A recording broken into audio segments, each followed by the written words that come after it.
म चाहिँ आज लौकाहरू तपाईँहरूको पनि लौका फल्यो फुल्यो र कुहियो भन्ने समस्या छ नि जुन यो कुहियो जस्तै होइन यसरी कुहिन्छ यो यस्तो किन हुन्छ भन्दाखेरि चाहिँ म तपाईँहरूलाई यो जानकारीमूलक भिडियो लिएर आएको छु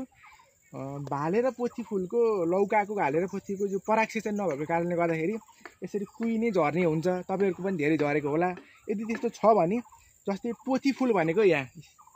यो फुललाई पोथी फुल भन्छ है यो फुल पोथी भने त्यसपछि भाले फुल भनेको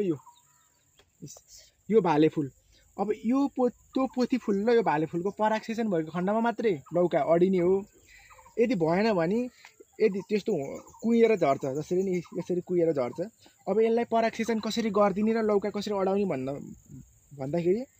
यसको जुन यो भित्रको फुलहरूको पातहरू फाल्ने है जुन यसरी राख्ने यसको यो भित्रको यो त्यसपछि यहाँ छोइदिने यसरी यहाँ यसरी मजाले छोइदिएपछि अब यो लौका चाहिँ भाले पोथीको परागसेचन भइसकेपछि यो लौका कुहिँदैन है तपाईँहरूले पनि विचार गर्नुहोस् यो चाहिँ हामीले